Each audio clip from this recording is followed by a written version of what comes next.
Deputy CM Pawan Kalyan తమకు న్యాయం చేయాలని కడప జిల్లా నక్కదిన్నెపల్లికి చెందిన ఒక కుటుంబం వేడుకుంటోంది. 2 నెలల క్రితం నీలకంఠరాయనిపేట పోస్ట్ ఆఫీస్లో పనిచేస్తున్న అనకల సాయి కుమార్ అనుమానాస్పద స్థితిలో మృతి చెందాడు. 2 నెలలు గడుస్తున్నా పోలీసులు పట్టించుకోవటం లేదని మృతుడి తల్లిదండ్రులు వాపోతున్నారు. పవన్ కళ్యాణ్ ఫోటో పెట్టుకోవటం వల్లే తమ కుమారుని హతమార్చారని తల్లిదండ్రులు అనుమానం వ్యక్తం చేస్తున్నారు.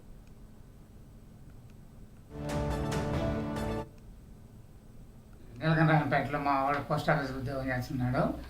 6 నెలల తర్వాత మళ్ళీ రామపురం మార్చినారు.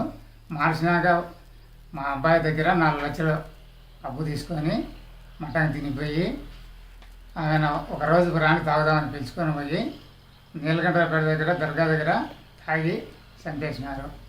ఆయన చనిపోయినాక 9 గంటలకు ఫోన్ చేసి మీ అబ్బాయికి యాక్సిడెంట్ అయిందని చెప్పి పిల్లంపినారు. యాక్సిడెంట్ అయిన పిల్లం తర్వాత ఆయన మేము పోతే అంతలేసి చంపేసి అడపండేసినారు.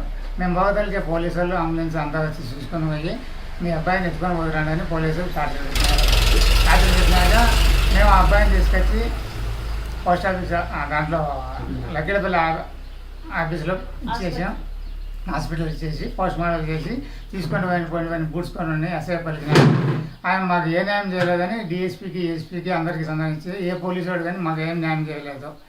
అందుకు పవన్ కళ్యాణ్ బొమ్మను వేసుకొని మా అబ్బాయి తిరుగుతుంటే నాయన ఈ బొమ్మను వద్దులేని మేము అన్యాయం కానీ ఏమో అభిమానం మీద తిరుగుకుంటాంలేని మా అబ్బాయి తిరిగింటే కసిపెట్టి చంపేశారు. ఆ పవన్ కళ్యాణ్ సార్ కానీ మమ్మల్ని కాపాడాలని కోరుకుంటున్నాము. అనకల సాయి కుమార్ అనే వ్యక్తి పోస్ట్ మాస్టర్లో పనిచేస్తున్న రామాపురం మండలం అన్నమయ్య జిల్లా నీలకంఠరావుపేటలో పనిచేస్తున్న వ్యక్తిని అనవసరంగా ఎవరో వ్యక్తి తీసుకొని పోయి అతని నిరించి తనను రూమ్ కాడ నుంచి తోడుకొని పోయి అతన్ని సావు కారణం తెచ్చి ఈరోజు మాకు ఏ న్యాయము చేయలేదు. పోలీసు వాళ్ళు కూడా మమ్మల్ని టార్చర్ పెట్టి గబగబా తీసుకొని పోండి అని చెప్పేసి ఇది చేసినారు. మాకు ప్రభుత్వం వారి తరఫున ఏమీ న్యాయం జరగలేదు. పవన్ కళ్యాణ్ ఎత్తి మా కొడుకు బొమ్మను వేసుకొని తిరుగుతుంటే అతను ఎవరో చంపినారని మాకు అనుమానం. ఆ అనుమానంలో మాకు ఏ న్యాయం జరగలేదు, మాకు ఏ న్యాయం చేయలేదు. ఎస్పీ డిఎస్పీ అందరికీ కూడా సలహా ఇచ్చినాము, కానీ మాకు ఏ